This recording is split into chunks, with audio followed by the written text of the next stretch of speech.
Hey everyone, and welcome. If you're getting ready for your high school graduation exam, or you're just curious about how our amazing planet works, you are in exactly the right place. Today, we're going to break down the essentials of nature and the environment into simple, easy-to-remember chunks. So here's what we've got on tap. We'll kick things off with why nature is basically our life support system. Then we'll get into the rhythm of the planet by looking at seasons and weather. After that, we'll dive into the animal kingdom. And we'll finish up by facing the biggest threats our world is up against today. Ready? Let's get started. Okay, first up, nature, our support system. Let's start with a really basic but super important question. What does nature actually do for us?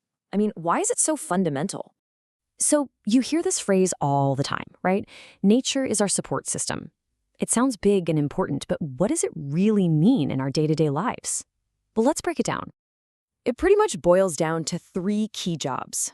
First, resources. This is the obvious stuff. The air we breathe, the water we drink, the food we eat, it's all from nature. Second, balance. Think of huge forests and oceans as the Earth's personal thermostat. They regulate our climate, keeping things stable. And third, our mental health. You know that feeling you get from a walk in the park? That's real. It's been proven to lower stress and just make us feel better.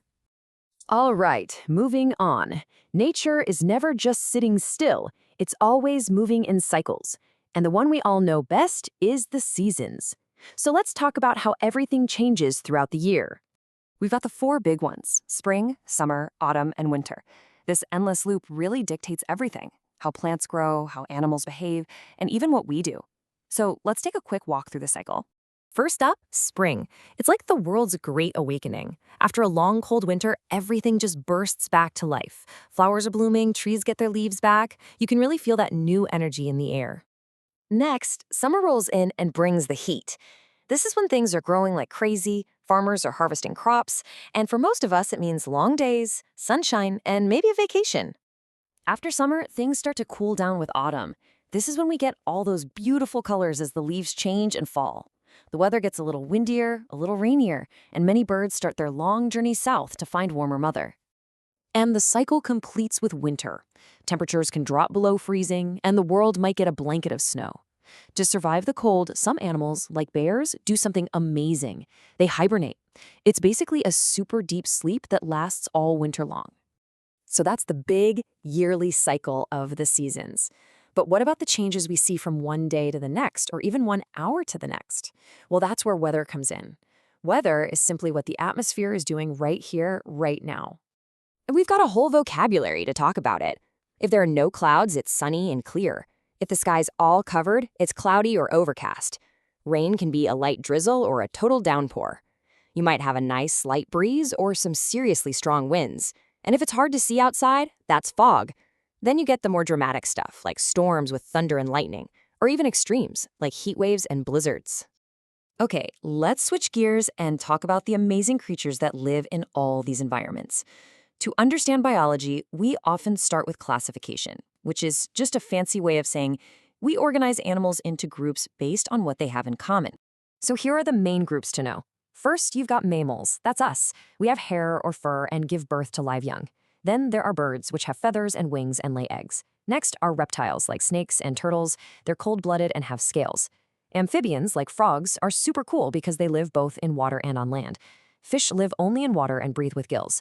And finally, there's this huge group called invertebrates. These are all the animals without a backbone, like insects, spiders, and snails. And that brings us to our final section. And honestly, this might be the most critical one of all. We've seen how nature works and how incredible it is. Now we have to look at the major dangers that are threatening its very balance. Now, it's really important to understand that these threats fall into two main categories. On one side, you have natural disasters. These are powerful, destructive events caused by nature itself. On the other side, you have environmental problems, which are issues mostly caused by us, by human activity. Let's look at some natural disasters. You've got floods when there's way too much water. The opposite of that is a drought, when there isn't enough rain for a long time. Earthquakes are a violent shaking of the ground.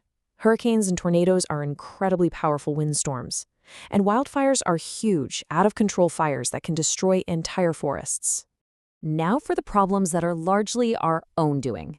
There's global warming, the slow heating of our planet, There's pollution, which contaminates our air, water, and soil. Deforestation means cutting down forests on a massive scale. And there's ozone layer depletion, which is damage to the Earth's natural sunblock. So, to really understand global warming, you have to know about the greenhouse effect. Basically, our atmosphere acts like a blanket, trapping some of the sun's heat to keep the planet warm. That's a natural, good thing. But the problem is, human activities are releasing extra gases that make that blanket thicker and thicker, trapping too much heat. And that is what's causing global warming. And let me be really clear. This isn't just another topic in a textbook. As the source material says, understanding these environmental problems is the most critical part of this subject for us, right now. It's not just about your exam, it's about our shared future. Whew! Okay, we've covered a ton of ground, so let's quickly boil it all down to the key points you'll want to take away from this. So, here's your cheat sheet for the exam. Number 1, remember nature's 3 big roles. It gives us resources, it keeps the planet balanced, and it helps our well-being. Number 2, the seasons control what animals and people do all year long. Number 3, know the main animal groups. And number 4, this is a big one. Understand the difference between natural disasters and human-caused environmental problems. So I'll leave you with this final thought. Now that you understand a bit more about how our planet works and the threats it's facing, what do you think is the single most important action we can take to protect it? There's no easy answer, of course, but it's probably the most important question of our time. Thanks for joining me today, and good luck with your studies.